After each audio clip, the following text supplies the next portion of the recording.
That was Taylor Swift's favorite chord progression, and do you want to know how I know that? Well, David Bennett Piano, who runs a great channel here on YouTube, analyzed all 274 Taylor Swift songs, and he found out that she used that chord progression 21 times. Now it got me thinking, does Taylor Swift know something about this chord progression that we should know about? Is there some kind of magic voodoo that if you use this chord progression enough times, you'll become the biggest pop star in the world? Well, in today's video, we're gonna steal Taylor Swift's favorite chord progression and we're gonna write a song with it, but we're gonna write a song that's more up our alley, pop punk.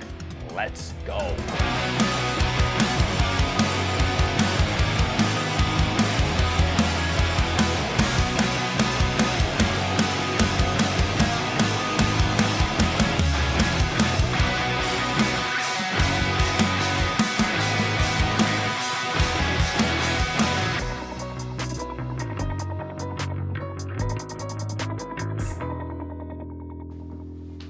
My name is AJ and welcome to the channel. Here we talk about guitar, gear, and other nerdy guitar things. Let's talk about Taylor Swift's favorite chord progression, which is the classic 1, 5, 6, 4. Now, the reason why it might sound familiar to you is because it's the most popular chord progression of the last 20 years in all of pop music. And the reason why it's so popular is because it just works. Check it out. Taylor's progression is in C major, so the one chord is the C. That's the tonic, which is home. Then it goes into the G, which is the 5 chord. That 5 chord adds tension. Then it goes to the 6, which is A minor. A minor is the relative minor of C major, so it has a tonic function, but it is a minor. Then it goes to the 4, which is a subdominant chord, which also adds tension. And when there's tension, it wants to get resolved, and you resolve it by going back to the tonic, which starts the progression all over again.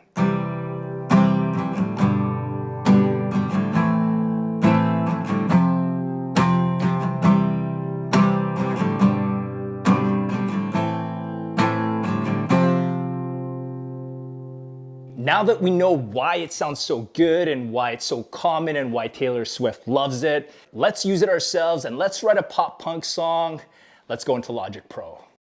Actually, before we dive into Logic Pro, I want to give us some parameters for this song. And what I find is that when you give yourself parameters or some rules, it makes you more creative because there's not so many decisions that you're bogged down with trying to make decisions. So the least amount of decisions, the better. First rule is for every section of this song, verse, chorus, bridge, I have to use this chord progression. So the challenge lies, you have to make every section sound different. The second thing I want to do is Taylor Swift's chord progression is in C major. I find that's way too happy. So we're gonna tune our guitars half a step down to E flat. And because we're doing an emo punk rock song, we're gonna do drop D on that. So it's gonna be a C sharp. I'm gonna flash it down below what our tuning is gonna be. And the chords themselves, we're gonna take a page out of Dave Grohl and Everlong, and we're gonna add nines or sus2 chords. It's gonna sound like this.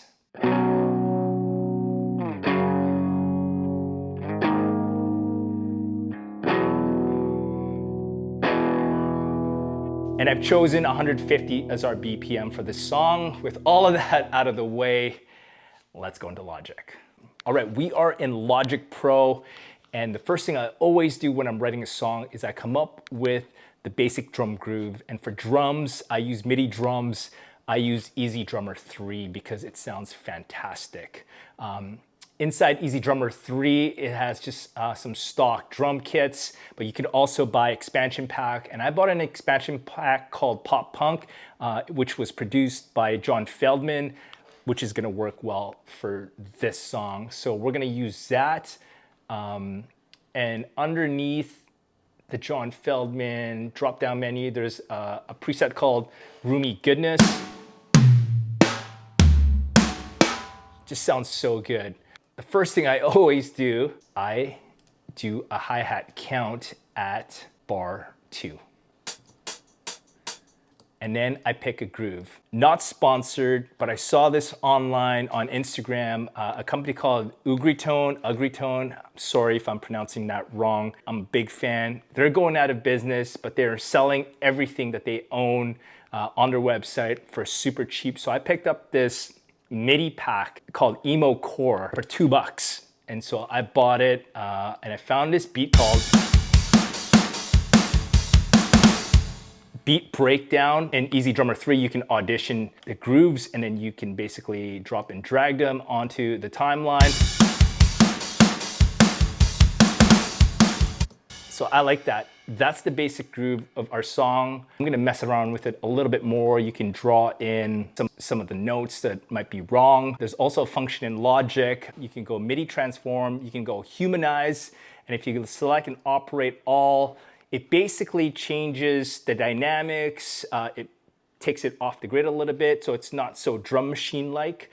So I always do this setting. So I'm just gonna mess around with this drum groove a little bit and see what I can come up with.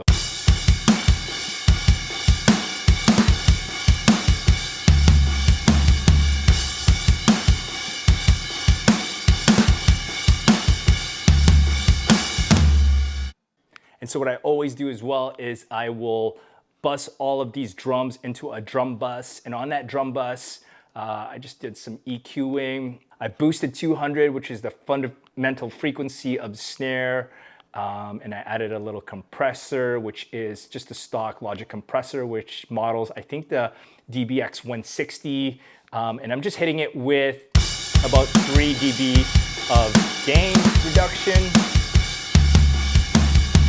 That's it. I'm pretty happy with those drums. Let's go on to guitars. All right, let's talk about guitars. For all the guitar sounds for this video and this song, we're gonna use all the amp sounds from my HX Stomp. So for this song, I'm gonna use 3 amps. First amp is a clean tone, which is the Vox AC30. I love this amp. I have a video about this. I'll link it down in the descriptions below. I use a Friedman amp, which is basically a Marshall Plexi on steroids. Here are my settings. If you want to take a screenshot, you could go check out my settings. And I also use a 5150. Again, here are my settings. You can check it out. I am using 2 guitars, my Jazzmaster Blacktop and my Les Paul Studio. So what I usually do is once I get the drum groove, I'll just kind of play around with it.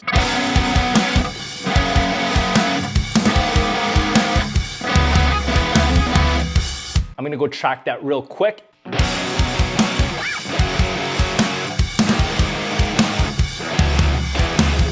Now, I love to double rhythm guitars and pan them hard left and hard right. I'm gonna track my second guitar, which is the Les Paul Studio with the Friedman amp. So again, the EVH is panned hard left and the Friedman is panned hard right. Here is how it sounds together.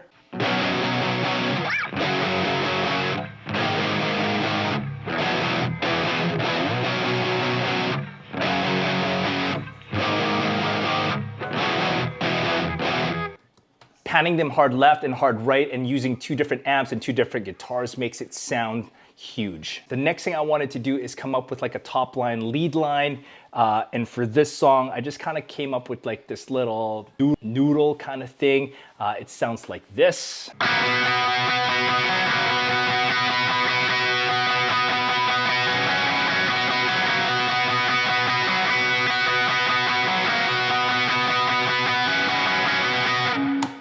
That was with the Jazzmaster with a little bit of echo and some reverb. Going back to the guitars, what I do for the rhythm guitars is I bust those onto a bus track and then I do some EQ moves. I cut all the low end, about 100 hertz and below, cut 250, about 450, and I boost a little bit of on 2.5K. Some saturation. For saturation, I use this free plugin from Softtube called Saturation. It's awesome. And a little bit of a compression, 2-to-1. Just, again, I'm hitting it with just a tiny bit of a gain reduction, medium attack, medium release, and I hit this soft distortion thing here. So yeah, that's pretty much my guitar tones. Let's hear it in the context of the mix.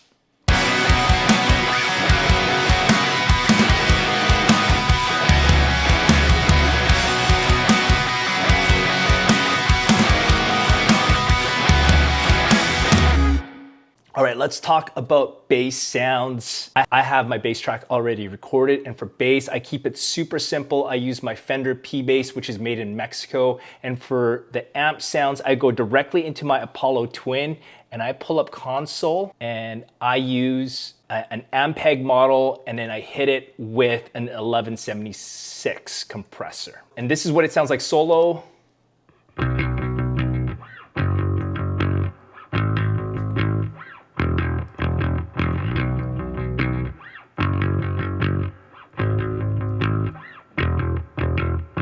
And just like my guitars and my drums, I send the bass into a bass bus, and on that bass bus channel, I add an EQ.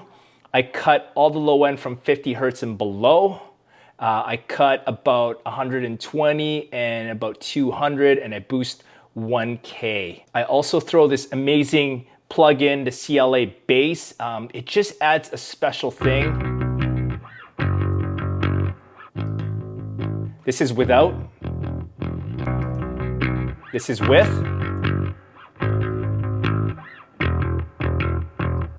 And what I love about this plugin is that you can add that growl, and it just gives the bass some natural distortion. And I also use a compressor. I think because it's CLA, it does an 1176 compressor. And then I also use a compressor to compress the bass. These are my settings. Kind of similar to the guitars, except I use 4:1 ratio, medium attack, medium release, and I hit this distortion thing here. Let's hear it with the drums.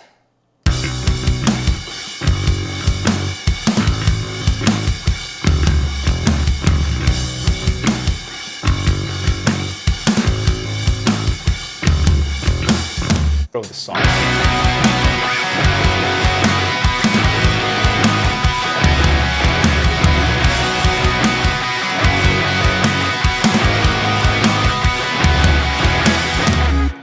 All right, time for the first verse. And for the verse, I found this groove again from the Ugritone Emo Core Essentials groove.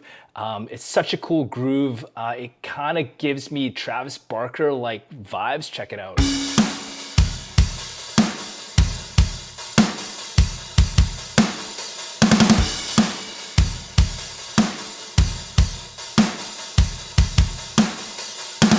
So cool. And for the bass, just like what I said previously, I wanted every part of the song, so from the intro, chorus, verse, and bridge, I wanted Taylor's chord progression to play the entire time. So we have the same bass line basically, but we're hanging on to those notes for a little bit longer. Here is the bass for the verse.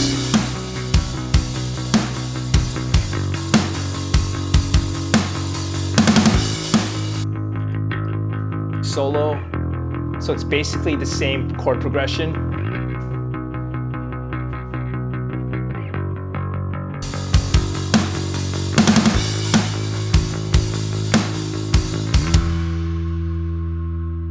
Now, because the intro and the choruses are so huge, I wanted the verse to be quieter. And for that, I just wanted to have one guitar. And I always loved doing the dotted eighth. And so for that, I pulled up my Vox AC30. I did a dotted eighth delay, and I came up with this cool little riff. I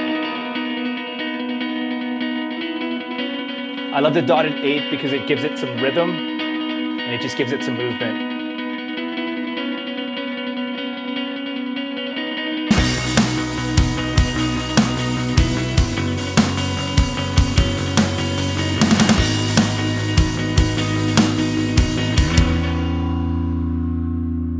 Now for the second half of this verse, I wanted to have a counter melody to the guitar. And for this, I just wanted to do a piano. And this is the piano line that I came up with. I'm not a piano player, so I literally just drew these MIDI notes in.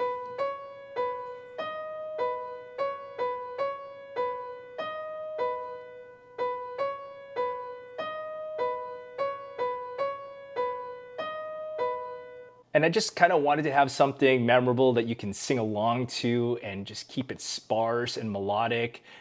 Here it is all together.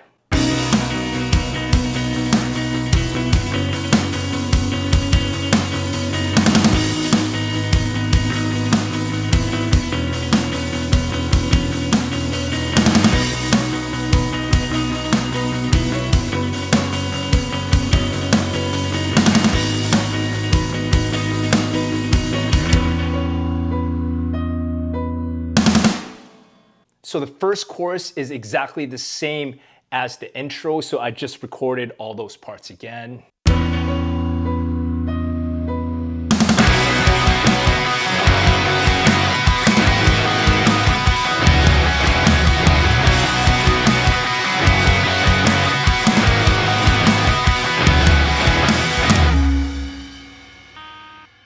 Now the second verse is similar to the first verse, but I wanted it to be heavier and I wanted it to be a little bit different. And for that, I added some rhythm guitars, some chugging. All right, so I tracked some rhythm guitars similar to our chorus guitars. Guitar 1, which is my Jazzmaster with the EVH 5150, is pan hard left. Guitar 2 is my Les Paul Studio with the Friedman with an overdrive pedal, pan hard right. Here it is together.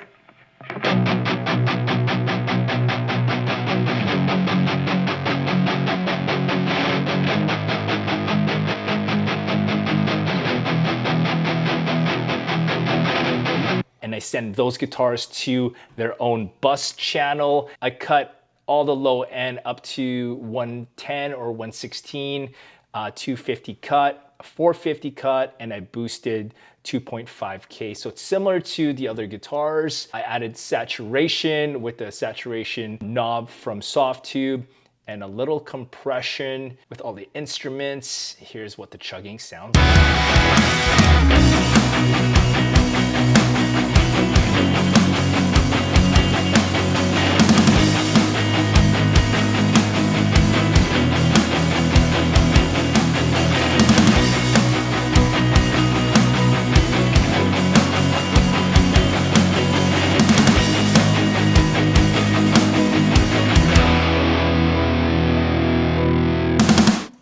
For the second chorus, I wanted to do a double chorus. The first half is gonna be exactly like the first chorus. The second half, I wanted it to be a little bit different, and so I wanted to do a double time feel on the drums. It sounds like this.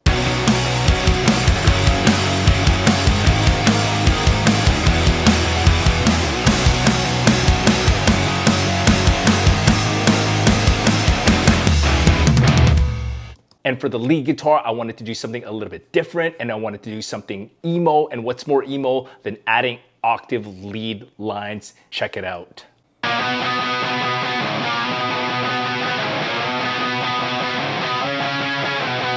Let's hear it in the mix.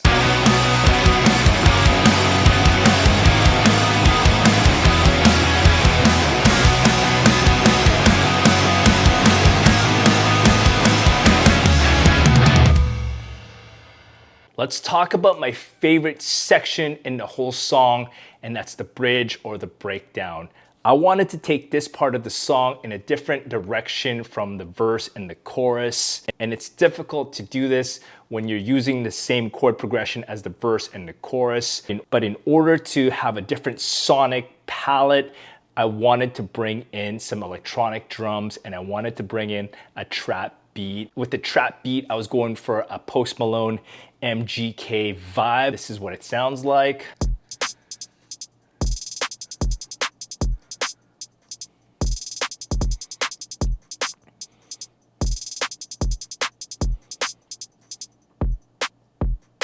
And this is just a stock Logic drummer. It's amazing. Let's hear it in the mix.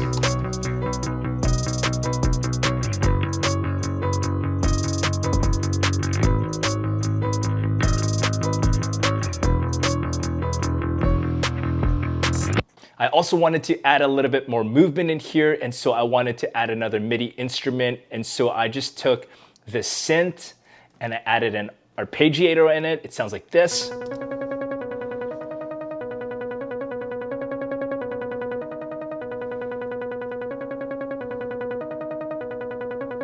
If you add piano on top of that,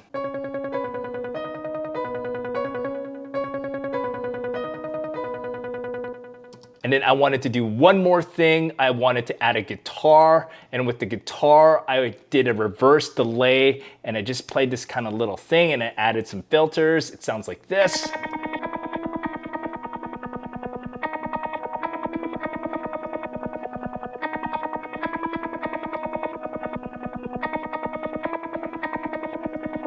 Add all those elements together.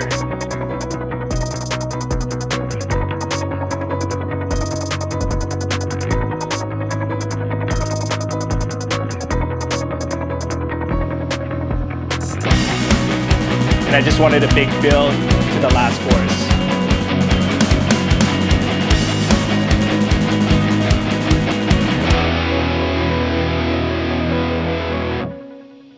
And that's pretty much the song.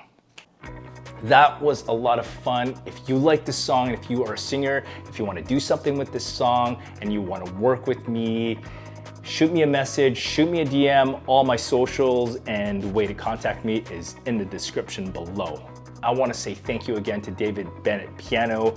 You have a great channel. You provide so much value. It's been so inspirational and I've learned a lot. So thank you for making that video so I can make this video. Thank you to Taylor Swift for showing us that you can write songs that are simple and beautiful. You just have to be super creative with them.